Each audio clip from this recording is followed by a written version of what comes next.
The egg cracked with a sound that echoed through the hatching chamber like breaking glass. Sylvan leaned forward from her stone perch, watching with ancient eyes that had seen this moment 10,000 times before. But now, each hatching felt like witnessing a miracle that might be the last. The tiny snout pushed through the shell. Silver scales caught the light from the thermal pools. For a moment, hope flickered in Sylvan's chest. Then she saw the tremor in the hatchling's wings, the slight wrongness in how its legs folded. Her heart sank like a stone dropped into deep water. 3 eggs this decade. Only 3. And already she could see the sickness in this one. Shara, the mother, curve her massive body around the struggling infant. Her copper scales had dulled over the years of grief. This was her 7th clutch. The first 6 had produced nothing but empty shells and stillborn dreams. He lives, Shara whispered, her voice rough with emotions the Scarith were taught to suppress. Sylvan, he lives. Yes, Sylvan said softly. He lives. For now, she thought but did not say. For a few years perhaps, if luck favored them. The genetic defect that was killing their species showed no mercy. It took the strong and weak alike, slowly, painfully, inevitably. Sylvan rose from her perch and spread her wings. At 400 years old, she was among the eldest of their kind. She remembered when the skies of Ashenfell had been thick with dragons, when their cities had sprawled across 6 continents, when their children had numbered in the millions. Now, the skies were empty. The cities crumbled, and the children could be counted on her claws. She glided down from the hatching chamber, her shadow passing over abandoned nesting grounds. Once, every platform would have held an egg. Now, dust gathered on stone that had grown cold. The thermal vents still pumped heat into the massive cavern, but there were no eggs to warm. The council chamber sat at the heart of their last remaining city. Carved from volcanic rock over 3,000 years ago, it had hosted the debates of billions. Now, 11 dragons gathered in a space meant for thousands. Their scales bore the colors of their ancient houses: bronze, silver, gold, cobalt, emerald, all fading, all dying. Wraith was already speaking when Sylvan entered. The youngest council member at barely 100 years old, he had never known their species at its height. He had been born into the decline, raised in the shadow of extinction. "We have tried everything," Wraith said, his blue scales catching the light from the lava flows beneath the chamber. "Our own geneticists have failed. The Corin scientists worked for 30 years and found nothing. The Half Collective sent their finest minds. All failures. Then we accept our fate with dignity," rumbled Corvin, his golden scales scarred from 100 battles fought in the old wars. "We are Scarith. We do not beg. Dignity will not warm empty nests," Wraith shot back. "Pride will not bring back our children." "Watch your tongue," hatchling, Corvin growled. "Enough." Sylvan's voice cut through the tension like a blade through silk. Both dragons fell silent. "Wraith, speak plainly. What do you propose?" Wraith's claws scraped against stone. Even he, young and desperate as he was, hesitated at what he was about to suggest. "The humans," he finally said. "We asked the humans for help." The silence that followed was absolute. Then Corvin laughed, a sound like rocks grinding together. "The humans? Those soft-skinned children who only discovered fire fusion 300 years ago? You would have us crawl to them. They are crude," another council member added. "Short-lived, barely worthy of trade agreements, let alone this." "They are alive," Wraith said quietly. "Their population grows while ours shrinks. They solve problems we consider impossible. They have saved 17 species from genetic collapse in the last century alone. By throwing bodies at the problem," Corvin scoffed. "By breeding like insects and overwhelming challenges with numbers. We are Scarith. We do not operate like them." Sylvan closed her eyes. In her mind, she saw the empire they had been. 40 billion strong, spread across 200 worlds, masters of physics and art and philosophy. They had built wonders that made other species weep. They had considered themselves the peak of evolution, the inheritors of the galaxy's future. And now, 3 eggs in a decade. 3 sick children to carry the weight of all that history. She opened her eyes and looked at each council member in turn. She saw the same thing in all of them. Pride wrapped around fear like armor around a dying heart. "I was there," she said softly, "when we first made contact with the Corrin. They were stronger than us then, more advanced. It took everything I had to ask them for a trade alliance. I thought it would break me, that admission that we needed anyone." She spread her wings, the membrane still strong despite her age. "But I did it because our people needed resources we did not have. I swallowed my pride and did what survival required." "This is different," Corvin protested. "The Corrin were our equals, or near enough. The humans are nothing." "The humans are living," Sylvan said. "We are dying. That makes them something we are not." She turned to face the council fully. "I have lived 400 years. I have seen our species at its greatest height and watched it fall to this. I will not let pride be the last thing we cling to as we fade into history." She looked toward the hatching chambers, where Shara watched over her trembling son. "We choose. Today, pride or survival. We cannot have both." The vote took an hour. It passed by a single claw. Sylvan composed the message herself, each word carefully chosen to maintain what dignity they had left while making their desperation clear. When it was sent toward human space, she walked to the eastern tower and looked out over their world in the distance. Another star flickered and went dark. The colony of Rethian Prime, she knew, abandoned last month when their population fell below sustainable levels. Another world returning to silence. She counted the stars that remained lit. Fewer each year, fewer each month. The humans would probably refuse, or they would help and fail like all the others. But at least when the last Scarith egg failed to hatch and their species breathed its final breath, she would know they had tried everything, even the unthinkable, even asking the humans for help. Oliver Hayes had never expected to receive a message that would change everything. He sat in his small lab aboard Research Station Galileo 7, staring at the screen with hands that had forgotten how to move. The Scarith were asking for help. The Scarith, the species that had refused assistance from anyone for their entire recorded history. The dragons who looked at other species the way mountains looked at pebbles. "You're going to answer them, right?" Dr. Sarah Kim stood in the doorway, her eyes wide. "Oliver, this is unprecedented. They've never asked anyone for anything." Oliver read the message again. Beneath the formal language and careful phrasing, he could feel the desperation like heat from a dying fire. A species watching itself fade. Parents burying children. A future shrinking with every passing year. He knew that feeling. Knew it in his bones. "I'm going," he said quietly. "The team will need at least 3 months to prepare. We'll need to assemble specialists from across the Federation, coordinate with xenobiology departments, establish protocols for working with a species we barely understand." "I'm going alone," Oliver interrupted. "And I'm leaving tomorrow." Sarah stared at him like he had suggested swimming through a star. "Alone?" "Oliver, this is the most important case you'll ever work on. You need support. You need backup. They're already humiliated," Oliver said, finally looking up from the screen. "They've spent 300 years watching their children die, and now they've had to beg for help from a species they consider inferior. The last thing they need is an army of humans showing up to remind them how far they've fallen." He stood and began pulling files from his personal archive. Genetic sequences, treatment protocols, case studies from the 17 species humanity had helped pull back from the edge of extinction. One person. Quiet. Respectful. That's what they need. Sarah watched him work in silence for a moment. Then she said very softly, "This is about Lily, isn't it?" Oliver's hands stopped moving. He stood with his back to Sarah, staring at the wall where a small picture hung. A girl with dark hair and her father's eyes, frozen forever at 7 years old. "It's about doing the job right," he said. His voice sounded distant even to himself.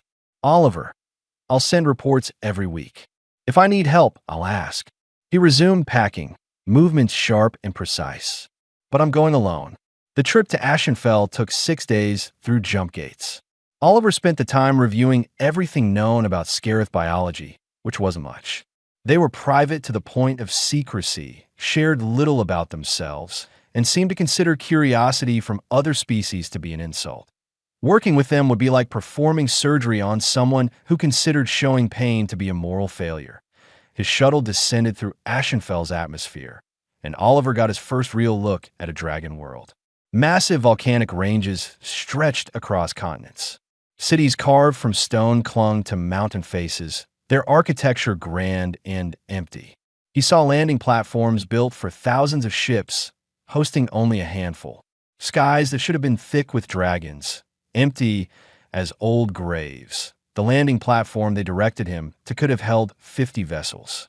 His small shuttle looked like a toy forgotten in an enormous room. 3 dragons waited for him. Oliver had seen images, of course, but nothing prepared him for the reality. They were beautiful and terrible, each one the size of a small building. Their scales caught the light like polished metal.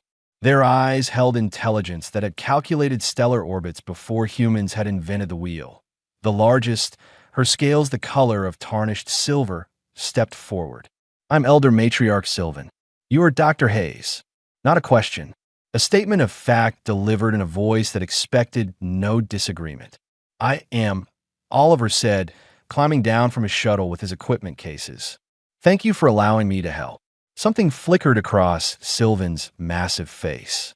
Surprise, perhaps, or confusion. "You came yourself.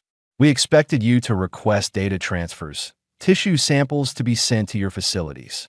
You can't solve something like this from a distance," Oliver said simply.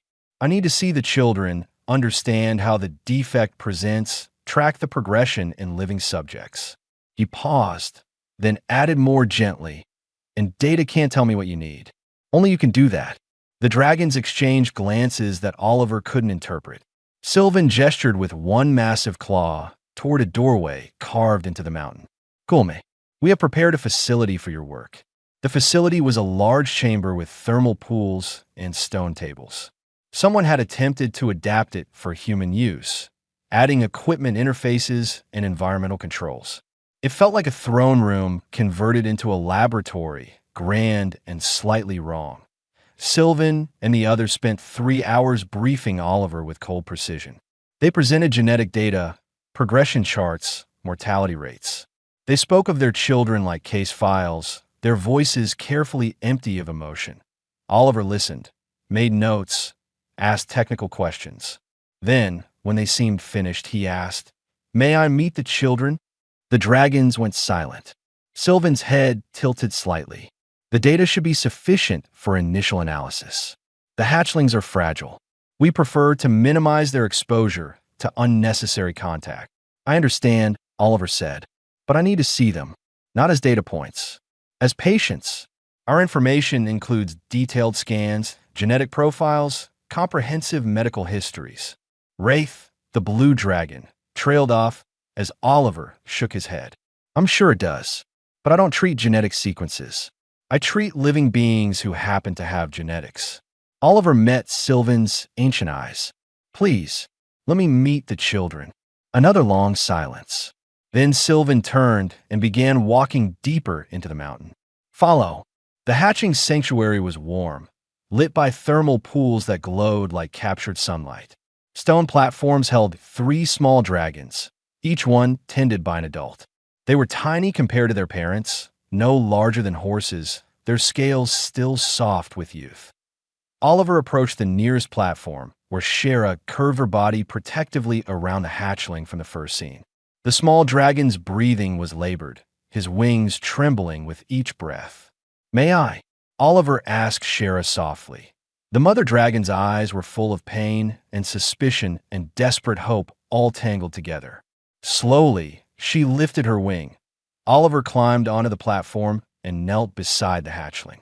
He pulled out a scanner, but before using it, he placed one hand gently on the small dragon's head. The scales were warm, softer than he expected. "Hey there," he said quietly. "I'm Oliver. I'm here to help you feel better." The hatchling's eyes opened. They were gold, bright despite his sickness. He made a small sound, almost curious. Behind him, Oliver heard Shara's sharp intake of breath, heard the shuffle of other dragons moving closer. He ignored them, focused entirely on the small life struggling beneath his hand. "You're a fighter, aren't you?" Oliver murmured, beginning his examination with gentle movements. That's good. We're going to need that fight. Both of us. As he worked, talking softly to the hatchling throughout, Oliver was aware of the dragons watching him with something like confusion. Let them watch, he thought. Let them see that their children were more than data, more than problems to be solved. They were lives worth fighting for. And he would fight for every single one. 3 months had passed since Oliver arrived on Ashenfell. His small quarters near the laboratory had become home in the way that places do when you stop noticing the walls and start noticing the work. The work consumed him. 18 hours a day, sometimes more, bent over genetic sequences and treatment protocols. The Scarith defect was elegant in its cruelty. A cascade failure that began in the egg and spread slowly through the growing hatchling, disrupting cellular repair and immune function. Like watching a building collapse in slow motion, one support beam at a time, Duddy had made progress. Small victories measured in extended lifespans and reduced symptoms. The hatchling he had first met, the one Shara called Kai, had shown improvement. His breathing had steadied. The tremors in his wings had decreased, but improvement was not cure. And Oliver knew better than anyone that sometimes improvement was just a brief stop on the way down. The Scarith kept their distance. They provided everything he requested, answered every question with clinical precision, but they never got close. They watched him work like scientists observing an experiment, noting his methods, but never engaging with the human behind them. Oliver understood. They had been burned too many times, hoped too often, buried too many children. Distance was armor, and they had learned to wear it well. He was analyzing protein sequences when Shara's roar shattered the morning quiet. Oliver ran. His human legs were no match for the distances in this place built for dragons, but he ran anyway, his heart hammering against his ribs. He knew that sound. Every parent who had ever watched their child suffer knew that sound. Kai lay on his platform, his small body convulsing.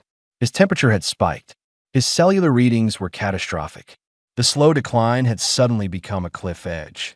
What happened? Oliver gasped, already pulling out his scanner, his hands steady despite the fear flooding his system. He was fine an hour ago, Shara said, her voice cracking around the edges. He was eating, he was talking, then he just collapsed. Oliver's mind raced through possibilities. Rejection cascade. The treatment was failing. Kai's system was shutting down, and they had maybe hours before the damage became irreversible. I need to move my equipment here, Oliver said. All of it. Right now. Wraith, who had come running with the others, stared at him. Your laboratory has everything you need. You can work there, and I'm not leaving him. Oliver was already on his communicator, sending commands to his automated systems. If he's going into rejection, I need to monitor him constantly. Every minute matters. You cannot maintain that pace, Sylvan said, appearing at the entrance to the sanctuary. Humans require sleep, regular rest. You will be useless if you collapse. Oliver looked up at her, and something in his expression made the ancient dragon take a step back. I didn't come here to be useful, he said quietly. I came here to save lives. I don't sleep while my patients are dying. The equipment arrived within the hour, carried by dragons who seemed uncertain about this strange human rearranging their sacred space. Oliver worked while he set up, his hands never stopping, monitoring Kai's vitals on portable displays while directing the placement of analysis equipment and treatment modules. Then he settled in beside Kai's platform and began to fight that 96 hours. For days that blurred into one continuous moment of crisis and response. Oliver's world narrowed to genetic sequences scrolling across screens, to the rhythm of Kai's labored breathing, to the desperate search for the variable he was missing. The dragons rotated guards, watching this human push himself past all reasonable limits. They brought him food that he ate without tasting. They tried to convince him to rest. He ignored them, his attention locked on the small dragon fighting for life beside him on hour 42. Wraith found Oliver talking to Kai. The hatchling was unconscious, had been for a day, but Oliver kept up a steady stream of soft words. I know you're fighting, little one, Oliver murmured, adjusting an infusion rate with one hand while stroking Kai's head with the other. I know it hurts and you're tired, but I won't let you fight alone. I'm right here. I'm not going anywhere." Wraith stood frozen in the doorway. In 3 months, he had never heard Oliver's voice sound like that. Gentle, almost broken, like the words were as much for the speaker as the listener. "You speak to him as if he can hear you," Wraith said quietly. Oliver didn't look up. "Maybe he can, maybe he can't, but I'd rather he hear a voice than silence. Wouldn't you?" Wraith had no answer for that. Hour 67 brought another crisis. Kai's protein synthesis began failing. Oliver dove into the data with eyes that burned from exhaustion, searching for the pattern he knew had to be there. His hand shook as he typed. His vision blurred at the edges, but he found a feedback loop in the cellular repair mechanism, so subtle that every other researcher had missed it, buried in the cascade of other failures. But it was there, and if he could interrupt it, he could stop the rejection. Oliver modified the treatment protocol, his fingers flying across interfaces with a muscle memory of someone who had done this 1,000 times. He prepared the new compound, checked it twice, checked it again. Then he administered it to Kai and waited. Hour 89. Kai's temperature began to drop. His protein synthesis stabilized. The cascade stopped. Oliver watched the readings climb back towards safe levels, and something inside him that had been wound tight for 4 days finally loosened. He put his head down on the edge of Kai's platform. Just for a moment, just to catch his breath, he woke to darkness and warmth. Someone had covered him while he slept. No, not someone. Something. He opened his eyes and found himself sheltered beneath Shara's wing. The copper dragon curved around both him and her son. Kai was breathing steadily. His readings were stable. He was going to live. Oliver carefully extracted himself from beneath Shara's wing. The mother dragon's eye opened, watching him. They looked at each other in the dim light of the sanctuary, and Oliver saw something in her expression that had not been there before. Understanding, perhaps, or the beginning of it. Neither of them spoke. Shara simply lowered her wing again, this time covering only Kai. Oliver returned to his equipment, his body aching and his mind fuzzy with exhaustion, but his heart lighter than it had been in years. In the council chamber, Sylvan convened an emergency meeting. The 11 dragons gathered in the dark hours before dawn, their faces troubled. "He has not left the sanctuary for 4 days," one council member said. "He pushed himself to physical collapse, saving one hatchling. He speaks to them," another added, "to the unconscious ones. He treats them like children," Sylvan finished softly. "Not specimens, not data, like someone's precious child." "It makes no sense," Corvin rumbled. "He is paid to provide a service. This is a transaction. Why does he act as if each loss would destroy him?" Sylvan thought of Oliver's face when Kai had crashed. The terror there, the determination, the way he had thrown himself into the fight like a soldier defending his own family. "I do not know," she admitted, "but I think we need to understand, because he is showing us something we have forgotten how to see." In the sanctuary, Oliver finally allowed himself to sleep again, his hand resting on Kai's warming scales. The hatchling stirred in his rest, and Oliver's fingers tightened slightly. A gentle reassurance that "I'm here," the gesture said. "You're not alone." And watching from her perch, Shara felt something crack in her chest, something that had been frozen for a very long time. Month 6 arrived with an egg cracking in the early dawn. Oliver had settled into a rhythm by then. His treatment protocols were working. 12 hatchlings had stabilized under his care, their symptoms managed, their futures no longer measured in months, but in years. The Scarith medical teams had learned to work alongside him, their initial coldness thawing into something that almost resembled collaboration. But he had lost 3. 3 small dragons who had slipped away despite everything he knew, everything he tried. Oliver had stood at their memorial fires, watching the smoke carry their ashes toward the stars, and felt the familiar weight of failure crushing his chest. The Scarith found his grief strange. They honored their dead with ceremony and dignity, but they did not weep. They did not stand afterward staring at the flames like they might burn away the guilt. Oliver did both. Now he stood in the hatching sanctuary watching an egg split apart, revealing not one snout but 2. Twins. His heart sank even as it lifted. The first emerged with silver scales that caught the morning light. The second followed, smaller, her scales a deep bronze. Both trembling, both showing the telltale signs of the defect from their very first breaths. Twins are rare for us, Sylvan said quietly beside him.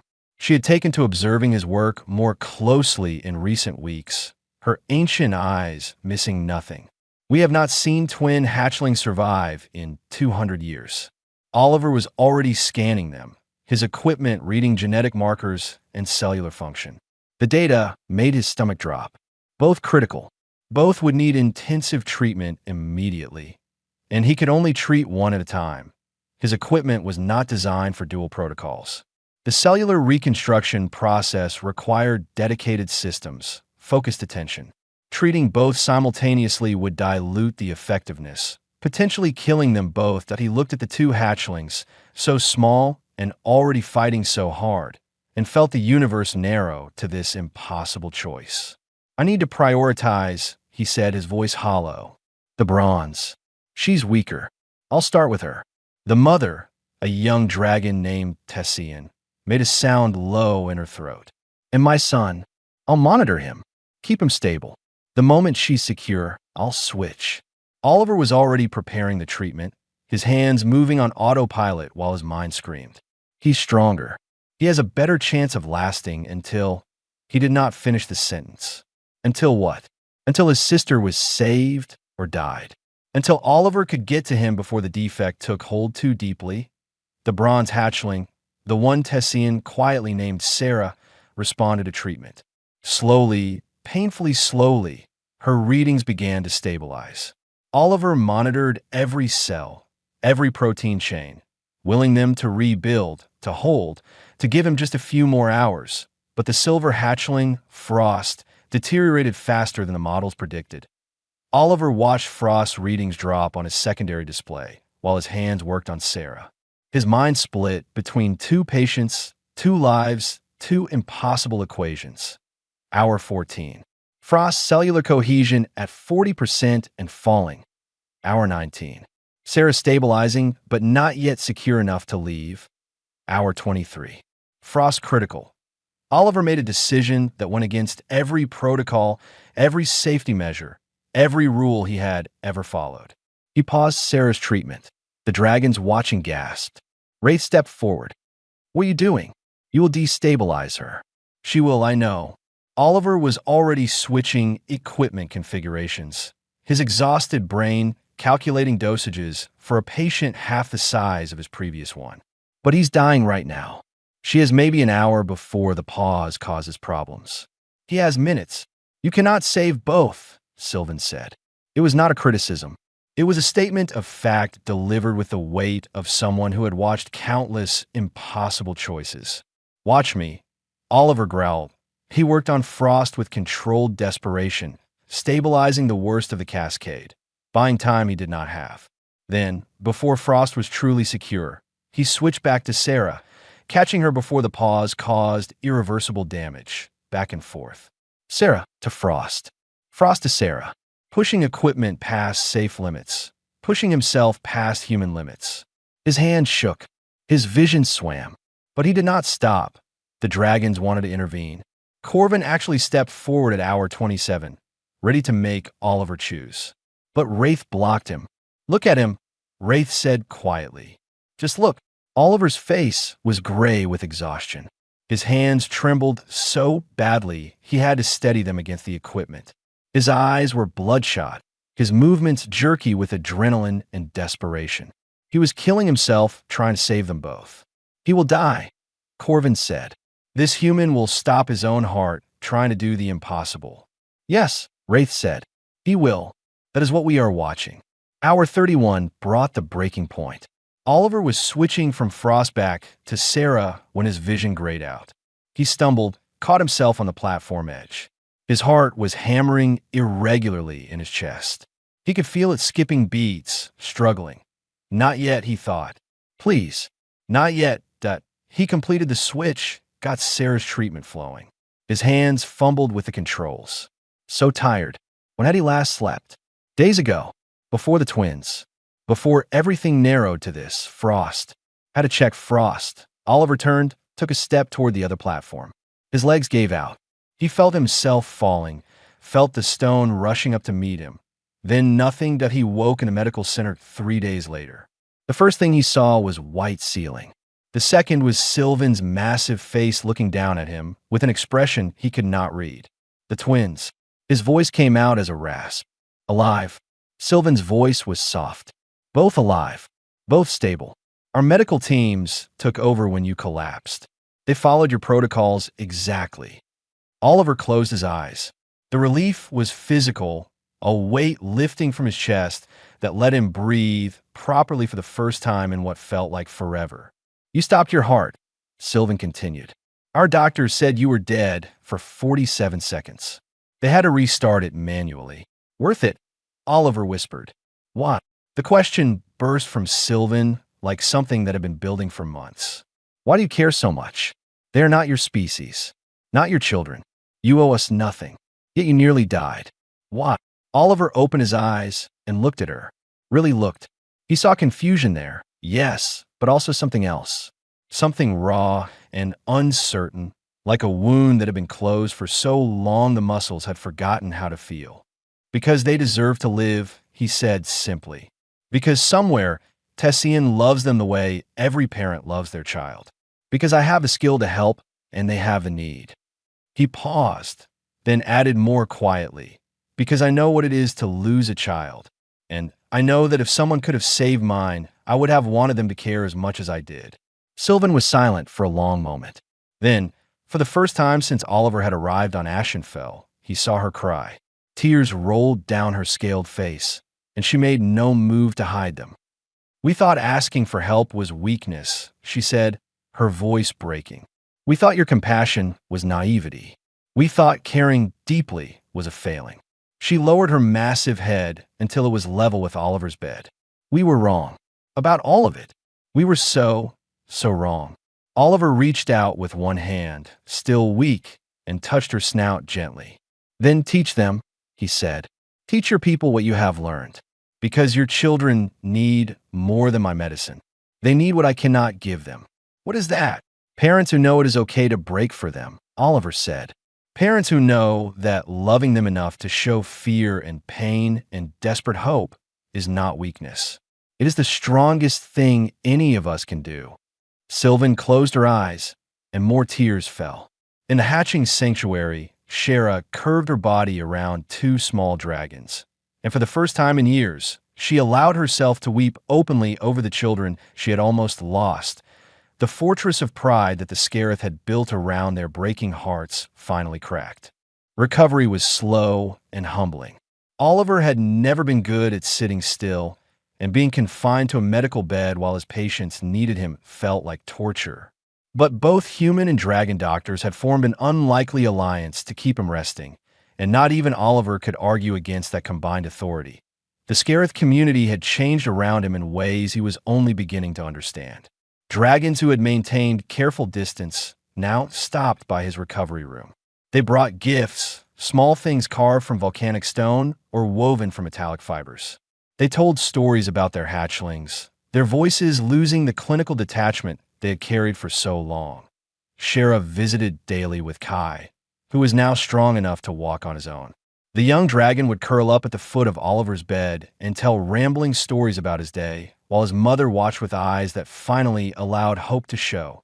Wraith came with progress reports, updating Oliver on the 12 stabilized hatchlings and seeking advice on treatment adjustments. But more than that, he asked questions about Oliver's approach, his philosophy. How did he decide when to push and when to wait? How did he handle the losses? One at a time, Oliver had answered honestly. I handle them one at a time, and sometimes I don't handle them at all. Sometimes I just carry them. On the 8th day of his recovery, Sylvan came alone. It was late evening, the thermal pools casting dancing light across the walls. She settled near his bed, her massive form somehow managing to look uncertain. They sat in silence for a while. Oliver had learned that silence was acceptable to the Scarith, even valued. They did not fill space with empty words the way humans often did. Finally, Sylvan spoke. I need to understand something. I need you to help me understand why. Why what? Why you care so much?" She turned her ancient eyes to him. "You nearly died for two hatchlings who are not yours, not your species, not your responsibility. You grieve our losses as if they were personal. You speak to our children like they matter beyond their genetics." She paused. "I have watched you for 6 months, and I cannot find the transaction. What do you gain from this level of investment?" Oliver was quiet for a moment, staring at his hands. Hands that had tried to save so many. Hands that had failed when it mattered most. "I had a daughter," he said finally. "Her name was Lily." Sylvan went very still. She was diagnosed with a genetic disorder when she was 4. Degenerative, progressive, no known cure. Oliver's voice was steady, but his hands clenched the blanket. "I spent 3 years trying to save her. Every waking moment. I ran simulations, tested treatments, pushed every boundary I knew. I was so close to the answer." He looked up at Sylvan. "She died on a Tuesday morning. 7 years old. She died in my arms while I told her about the treatment I was developing, the one that was going to fix everything." His voice cracked. 3 months later, I solved it. 3 months too late." Sylvan's eyes closed. "So when I look at Kai, at Sarah and Frost, at all of them, I see Lily. I see what she could have been if someone had figured it out faster. If someone had cared enough to break themselves trying." Oliver wiped at his eyes with the back of his hand. "I cannot bring her back. I cannot fix the 3 months I needed. But maybe I can spare other parents that pain. Maybe I can be fast enough for someone else's child." "You carry her with you," Sylvan said softly. "In everything you do." "Yes." Oliver smiled, sad and true. "She made me better. Even in dying, she made me better. She taught me that every moment matters, that every life is worth breaking for." Sylvan was silent for a long moment. Then she spoke, and her voice was thick with emotion. "I had 3 children, Dracos, Morel, and Saren." Oliver looked up, surprised. In 6 months, he had never heard Sylvan speak of personal loss. Dracos was first. 200 years ago. The defect took him over 5 years. "I watched my son fade slowly, his scales losing their light, his wings growing too weak to fly." Sylvan's claws scraped against stone.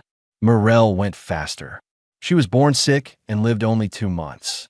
And Saren, my youngest, my last hope, survived to adolescence before the cascade caught up with her.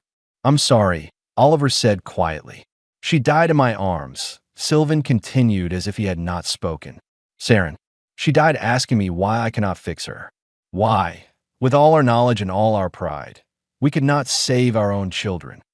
A tear rolled down her scaled face. "I had no answer. I have spent 100 years without an answer." She looked at Oliver directly. "We delayed asking for help for 50 years. 50 years we spent believing we should solve this ourselves, that asking others would prove us weak. Do you know how many eggs we lost in that time? How many hatchlings?" "Sylvan, thousands." The word was a confession and a condemnation. Thousands of children who might have lived if we had been willing to set aside our pride sooner. If we had been willing to admit we needed help. Oliver reached out, his hand tiny against her massive head, but she leaned into it like someone accepting comfort for the first time in a century. "Your people learned the hard way," Sylvan said. "You learned that there is no shame in needing each other. That asking for help is not weakness, but wisdom." She opened her eyes. "Teach us, not just your methods, but your approach. Teach us how to care the way you do. We have forgotten, or perhaps we never knew." "You know how," Oliver said gently. "You're doing it right now. What you are feeling, this breaking open for your children, this is what they need. Not perfection, not pride, just parents who love them enough to be vulnerable." Sylvan pulled back slightly, looking at him with something like wonder. "You really believe that?" "I know it." Oliver smiled. "Lily taught me. In the end, she did not care about my research or my reputation or anything except that I was there, that I loved her, that I broke for her." His voice softened. "Your children do not need you to be strong all the time. They need you to be real." "Real," Sylvan repeated, testing the word. "Real. Afraid. Hopeful. Desperately in love with them despite the fear of losing them." Oliver looked toward the hatching sanctuary. That is what makes the caring matter. That is what makes it worth it. Sylvan stood, and for the first time since Oliver had met her, she seemed lighter somehow, as if a weight she had carried for 100 years had finally been set down. "Will you stay?" she asked. "After the immediate crisis is managed? Will you teach our medical teams, our parents, our whole society how to approach this differently?" Oliver thought of the twins, of Kai, of the 12 lives stabilized and the 3 he had lost. He thought of Lily and the legacy she had left him, the understanding that grief could become purpose and pain could transform into compassion. "Yes," he said, "I'll stay as long as you need me." Sylvan nodded slowly. Then she did something Oliver had never seen a Scarith do. She bowed her head to him, a gesture of respect and gratitude and something deeper. "Thank you," she said, "for showing us what we had forgotten, for breaking us open when we needed it most." As she left, Oliver settled back into his bed and looked at the small picture of Lily he had placed beside it. Her smile looked back at him, frozen and perfect. "I think you would have liked them," he whispered to the image. "The dragons. They are learning to be brave in a whole new way." Outside, in the hatching sanctuary, parents began to gather around their children differently. They spoke more softly. They allowed their fear to show. They held their hatchlings close and whispered words of love instead of clinical observations. The Scarith were learning to break. And in that breaking, they were becoming whole. 5 years later, the hatching sanctuary looked different in ways that went beyond the physical changes. Oliver stood at the entrance watching the morning light stream through new openings carved in the volcanic rock. The space had been expanded 3 times to accommodate the population that everyone had thought impossible. 2,000 hatchlings. The number still made his breath catch. Not all had survived. The defect was manageable now, but not cured, and some genetic variations proved too severe even for their best efforts. Oliver had stood at 43 memorial fires over the years, each one carving a small piece from his heart, but 2,000 had lived. 2,000 futures that had been written off as impossible. "Dr. Hayes, you're going to be late for your own ceremony." Oliver turned to find Wraith approaching, his blue scales now marked with the silver bands of a master geneticist. The young dragon had become his partner in every sense, matching Oliver's compassion with Scarith precision, creating a synthesis of approaches that worked better than either alone. "I was just thinking," Oliver said. "You're always thinking. It is both your greatest strength and most frustrating quality." Wraith's tone was warm with affection. "Gulme, the others are waiting, and Sylvan will have my hide if we delay." The ceremony was being held in the new research center, a building that straddled the line between human and Scarith architecture. Its official name was the Interspecies Genetic Research Facility, but everyone called it the Lily Hayes Memorial Center, and Oliver had long since stopped trying to correct them. The main hall was packed. Dragons and humans mingled in ways that would have seemed impossible 5 years ago. Scientists from a dozen species had come for the opening, drawn by the reputation this small facility had built for solving impossible cases. Sylvan stood at the center platform, and Oliver was struck again by how much she had changed. The weight she had carried was still there, but it no longer crushed her.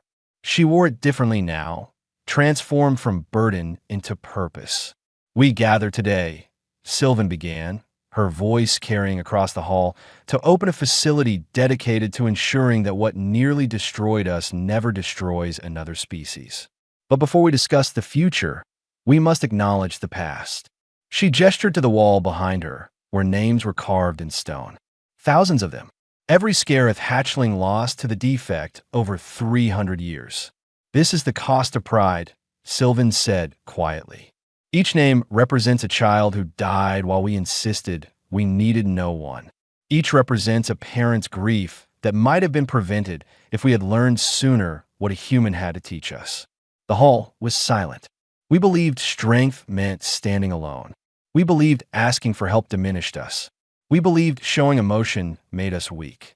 Sylvan's eyes found Oliver in the crowd. A human showed us that true strength is not standing alone. It is having the courage to reach out, to care, to let yourself break for others. She gestured to the opposite wall, where another set of names was carved. The 2,000 who had survived. This is the future we nearly lost. Each name represents a choice to set aside pride in favor of compassion. Each represents a lesson learned in the hardest way possible. Her voice strengthened. And each represents our promise that we will never again let pride cost us what matters most. The ceremony continued with speeches from various dignitaries and researchers. Oliver only half listened, his attention drawn to the windows overlooking the hatching sanctuary. He could see Kai there, no longer the trembling hatchling, but a strong adolescent dragon training to become a doctor. The young dragon was working with a group of even younger hatchlings, his patience and gentleness a mirror of what he had received. Sarah and Frost were there too, the twins who had nearly cost Oliver his life. They were helping organize the new intake protocols, their efficiency and care making them invaluable to the medical teams. After the ceremony, after the formal parts were done and people began to mingle, Kai approached Oliver with careful steps.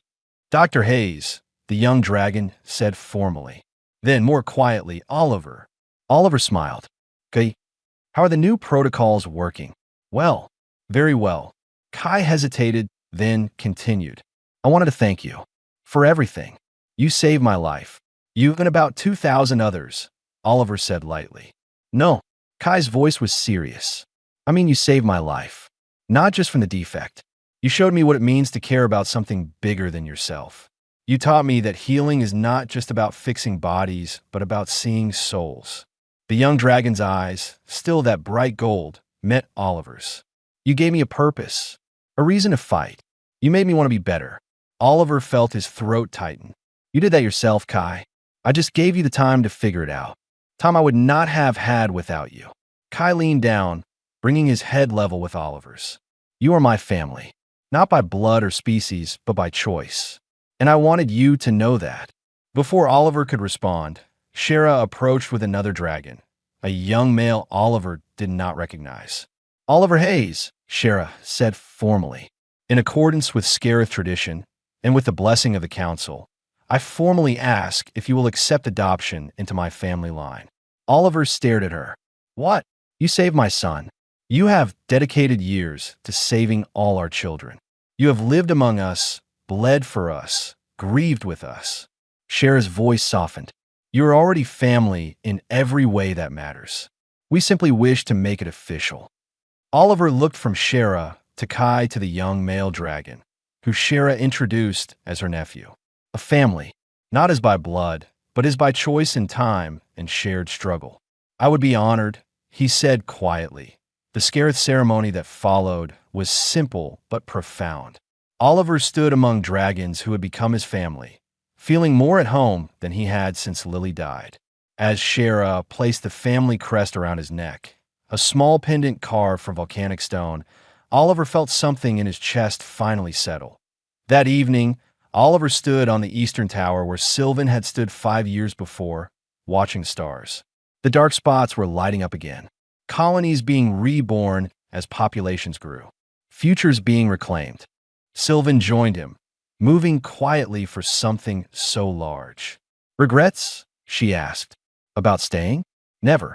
Oliver smiled. "I came here thinking I would save you, but I think you saved me too." "How so?" "I was drowning in grief, using work to avoid healing, running from Lily's memory instead of honoring it."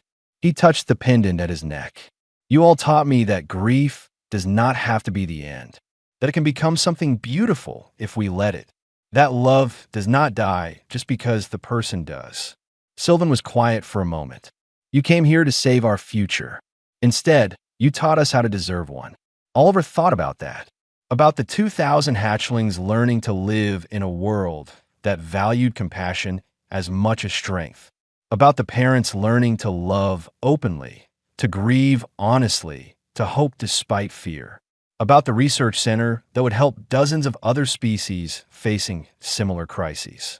"No," he said finally. "We taught each other. That is what makes it matter." They stood together watching the stars light up, human and dragon, teacher and student, family by choice. Below them, the hatching sanctuary hummed with life. Young dragons played under the watchful eyes of parents who no longer hid their love behind walls of pride. In the research center, Wraith worked late developing a treatment protocol for another species facing genetic collapse. He worked with Oliver's methods, combining them with Scarith precision, creating something new and better. And in the memorial hall, a young dragon stood before the wall of names. She had come to pay respect to an aunt she had never met, lost 50 years before help arrived. She placed her claw on the carved stone and made a quiet promise. "We remember," she whispered. "We remember the cost, and we promise to never pay it again." Oliver felt a small vibration through the tower. He looked up to see a ship entering orbit, bearing scientists from a species he did not recognize. More people seeking help, more lives to save. "Ready?" Sylvan asked. Oliver thought of Lily, of the legacy she had left him, of all the children he had saved and all the ones still waiting. He thought of his chosen family, of the future they were building together, of the truth he had learned through breaking and healing that humanity's greatest strength had never been their technology or their adaptability. It was their refusal to let others suffer alone, their insistence that every life mattered, that every child deserved someone willing to break for them, that compassion was not weakness but the strongest thing any being could offer. And now, the Scarith knew it too. "Ready," Oliver said. Together, they descended to meet the newcomers, to offer help to another species in need, to continue the work that had transformed them all. Above them, another star flickered to life in the constellation of Scarith colonies. A world reborn, a future reclaimed. And in the hatching sanctuary, 2,000 young dragons slept peacefully, safe in the knowledge that they were loved. Not despite the fear of losing them, but because of how precious they were. The future the Scarith had nearly lost was breathing, growing, thriving. And it all began because one human refused to let them face their darkest hour alone.